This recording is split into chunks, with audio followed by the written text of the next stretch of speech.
back again, continuing with the highlights of my independent study, Matriarchy, as presented by the Patriarchy. Let me dedicate this part to something easy and, for me, more fun. Episodes of TV shows, because God forbid that there be a whole TV series that headlines a matriarchal society.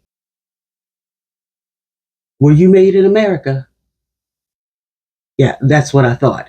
That means you don't count, and thank God for that. You can move on. I'm hoping that there are more TV episodes out there that qualify. I'm just covering the ones that I've seen or remember watching and have very strong opinions on. In chronological order, 1964, The Alfred Hitchcock Hour, Season 3, Episode 11, Consider Her Ways. Dr. Jane Waterley takes an experimental drug that transports her through time to a future version of Earth where all the men have died and women rule the world. Dr. Jane finds herself in the rotund body of Mother Orchis. That's what everybody is calling her. In fact, she's so big that she needs help from a handful of little women called servitors to stand up, sit down, and when she has to, walk. Her body seems to be the only thing that Jane cares about. Not that she doesn't know or remember anything about this timeline. Someone has to tell her that Mother Orchis just had 4 babies, 4 at a time, for a grand total of 12 Class A babies. That's what they call them. Interesting to note where this society places mothers. In a patriarchy, your value as a woman increases when you're able to have children. And that's not the flex that we think it is. I'll save that talk for another video. In this matriarchy, mothers are low in the pecking order. They're not even taught how to read. They are not honored nor elevated. They are placated, indulged, which is probably why they're so fat. It's like keeping the chickens happy so that they'll keep laying eggs. All the mothers do is eat and have babies. All of the babies that populate this society. Without male involvement. Oh, it gets better. The babies are engineered and classified according to function. Mothers who procreate. Doctors, the smart ones who run everything. Amazons, the numbskull police. And servitors who do all the domestic labor. And before you ask, there are 0 women of color in this timeline. Do with that what you will. But to me, that's quacking like eugenics. They never say the word, but the math is mathing. Eugenics. Google it. So because she's upsetting the other mothers by talking crazy about how 2 human sexes have babies, Mother Orchis is sent to this historian named Laura, who basically tells her that they established this system in the name of survival. She even refers to marriage as being owned by a man. Totally patriarchal concept, but it rings differently when you hear it from a woman. So, the drug wears off, Mother Orchis comes back to her own timeline, and she's Dr. Jane again.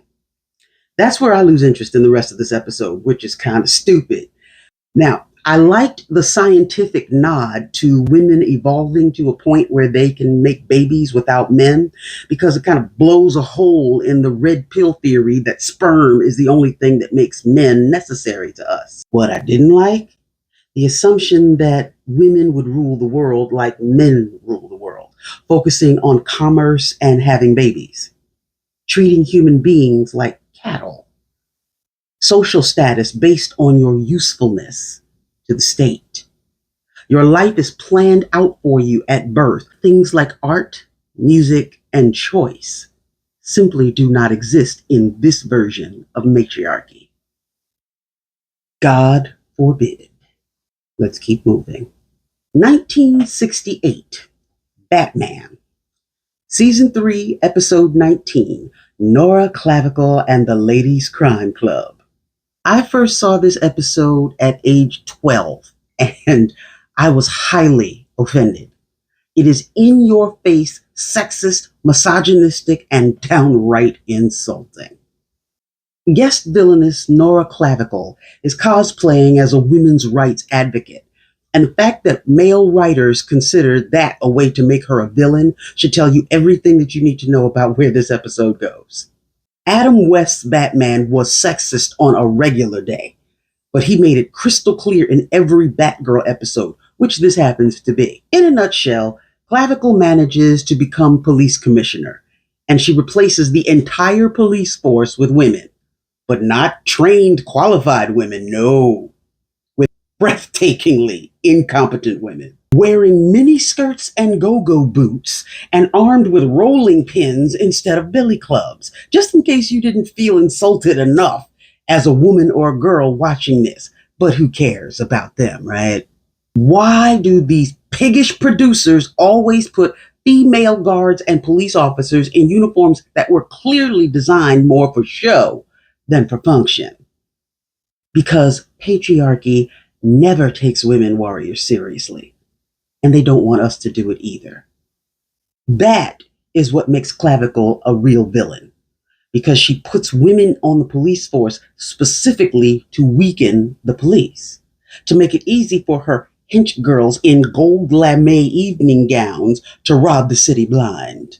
By the way, the police girls are on that pole because Clavicle's final move was to unleash a horde of mechanical mice on Gotham City. Who cares why? But mechanical, pastel-colored wind-up toys, not even gray. Don't even ask how Batman saves the day on this one. It's really not worth it. I'm just done. Let's get out of the 60s and move on. 1979, Buck Rogers in the 25th Century, Season 1, Episode 10, Planet of the Amazon Women. Yes, this episode is every bit as derivative and idiotic as it sounds. Even the title character rolls his eyes through most of the scenes. The planet Xantia has a man shortage because they've either been killed or taken as prisoners. Rather than do the logical thing, which would be to train the women who are left to replenish the ranks, Xantia would rather set up a honey trap to bring outside men to Xantia to auction them off and force them to help repopulate the planet. Of course, Buck Rogers allows himself into this honey trap, even though he doesn't fall for it for a second. But let's talk about this premise, which was obviously born from the mind of a male writer. Once again, men don't portray women as real warriors, real soldiers, real fighters. All of the women of Xantia stay pretty and in the box that they've been put in. Unlike Consider Her Ways, there doesn't seem to be a working brain anywhere on Xantia. These 25th century women couldn't come up with a better option to make themselves more self-sufficient. That plan is straight out of the patriarchal playbook. We're short on resources, so let's steal somebody else's. Men really believe that women are incapable of running anything without them, that we would make the same dumb mistakes that they make. And they want us to believe that as well. Sorry, I do not. Moving on up. 1988, Star Trek The Next Generation. Season 1, Episode 14, Angel One. 38 years later, and I'm still trying to figure out what message this episode was supposed to be sending. This was the late 80s, and I was 18 years old.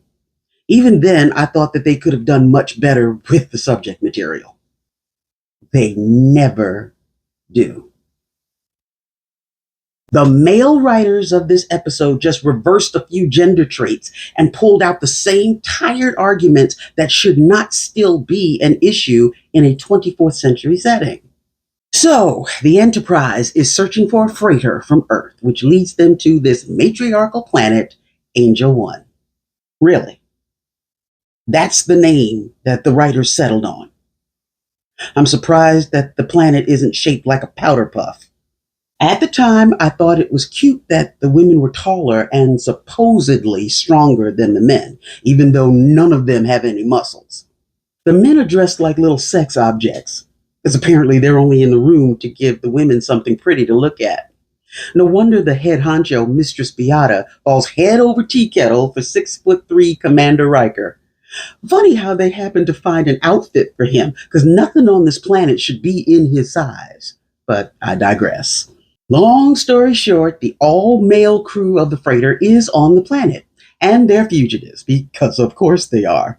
Mistress Beata wants the men gone, but since they aren't Starfleet officers, the Prime Directive doesn't apply to them, and they can stay if they want. So Mistress Beata orders them executed.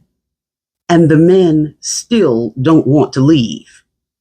They've all taken wives and some have had children, but none of them want to avoid a death sentence by leaving the planet. Stupidity, apparently, comes in all genders.